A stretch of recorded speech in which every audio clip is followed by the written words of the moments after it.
فاكر أول يوم مدرسة؟ طب أنت فاكر أنت كنت حاسس بإيه بالظبط؟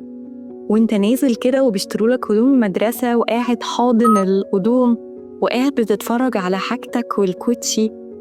على فكرة بقى أنا كان بيجيلي نوع من القلق، ما بعرفش أنام، أفضل اليوم بتاع المدرسة ده سهرانة لحد الصبح، في الأعياد كمان. بس يوم المدرسة ده كان بالنسبة لي يوم حاسة إن أنا رايحة دنيا جديدة جدا. طب أنا الفصل ده شكله إيه؟ والكراسي، طب صحابي، طب الميس هتعمل فينا إيه؟ الهوموركات إيه نظامها؟ أنا كمان بنظم مواعيد نوم، دي حاجة تخض فعلا.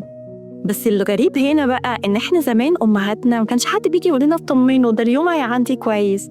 النهارده بقى اللي مطلوب مننا كلنا إنه أهلنا يقعدوا معانا ويقولوا لنا إنه ده يوم عادي جدا، يوم حلو في حياة أي شخص، وإنه بيعدي، بس يقولوا لنا بيعدي إزاي. وإحنا بقى هنا بنساعدك إنك تعرف تساعد ولادك إن هم يعدوا اليوم ده ويعدوا أيام كتير في حياتهم. بس الأول تعملي لايك واشتراك قبل ما أكمل الفيديو. القلق اللي بيحصل من الولاد إن هم بيحسوا إن في حد بياخد منهم الأمان بتاعه وبيوديهم في مكان مفتوح، هم مش عارفين هيتصرفوا إزاي. ماما وبابا دايما كانوا بيقولوا لي أعمل إيه، أنا واقف في مكان أنا اللي هعمل فيه لوحدي، محدش هيقول لي أعمل إيه. جون بولبي مؤسس نظرية التعوض بيقولك إن القلق ده طبيعي جدا، وبالذات في المراحل الانتقالية زي بداية المدرسة كده. فبيحس الأطفال إن هو بحاجة اسمها الانفصال العاطفي، بيفتكر إن هو هينفصل عنك وإن هو هياخد فجأة قرارات لوحده، هو مش فاهم مين قاله ياخد القرارات دي. فقاعدين العيال حاسين إن هم هيتسوحوا. هنا بقى دورنا إن إحنا نحسسهم بالأمان. في دراسة اتعملت في Journal of Psychology and Psychiatry بتقول بقى إنه في حاجة ممكن نعملها مع الأطفال تخفف عليهم العبء ده، زي إننا نعمل لهم روتين وداع، يعني إننا نحضنهم ونقول لهم إن اليوم هيعدي كويس، ونحاول نقول لهم شوية خطوات بسيطة يعملوها. على فكرة أنت لما هتروح هيحصل معاك كذا، وهياخدوك ويودوك الفصل بتاعك وهتلاقي صحاب جداد. لازم نعلمهم الحكاية دي ونحضنه ونحسسه بالأمان ونقول له إن إحنا مستنيينك، يعني ما نسيبوش يعيط وتشده من هدومه يقولوا خش لأ روح بقى.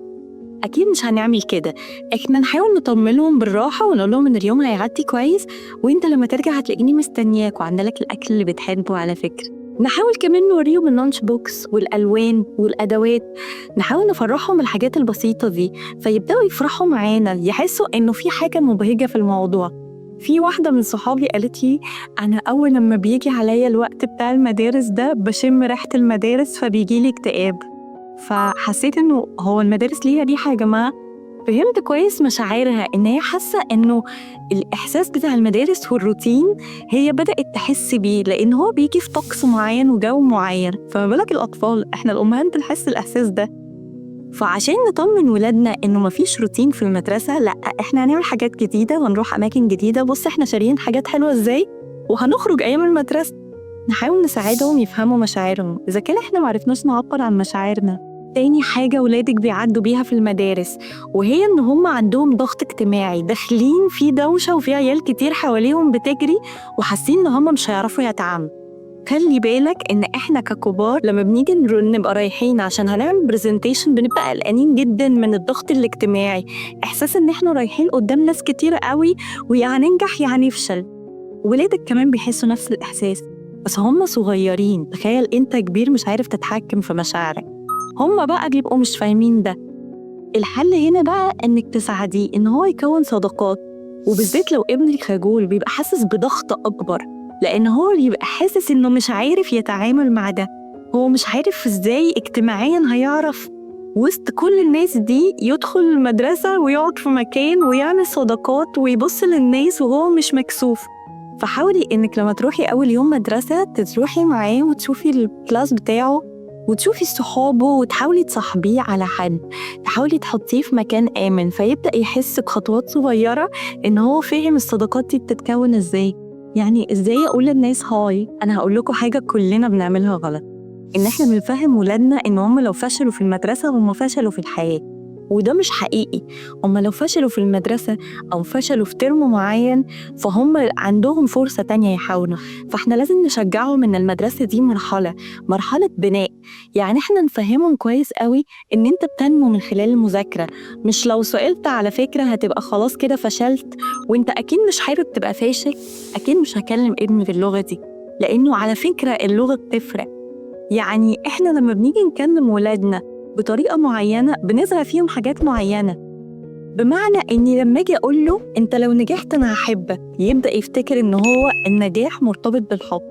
يعني أنا لو سقطت الناس هتكرهني، فيبني ده عليه كل حياته. عشان تبنيه كويس وتبني عنده عقلية النمو، لازم تفهميه إن المدرسة دي والتعليم عموماً من خلالها أنت هتنمو، هيبقى عندك عقل ناضج وهتفهم حاجات أنت مش فاهمها، فيبقى عنده شغف إنه يتعلم. كارل دويك اللي هي عالمة النفس في جامعة ستانفورد كانت بتتكلم إن أنت لما بتبني عند ابنك عقلية النمو، إنك تشجعه إن أنت أول لما تذاكر هتنمو، مش إن إحنا هنحبك وهنجيب لك مصاصة وهنجيب لك بونبوني. يبدأ ابنك يكبر ويبقى عنده شغف إن هو يعرف الحاجة ويغلط عادي، لأن هو عارف كويس قوي إن أنا لما أغلط هتعلم أكتر. في ناس بقى تلاقيه أول ما يجوا المدارس إحنا هناكل الموبايلات، مفيش خروج، إحنا محبوسين في مدارس يا جماعة، إحنا مش بننزل النوادي، مش بنروح نلعب، مفيش كيدز إيه، ها فهمني طبعا.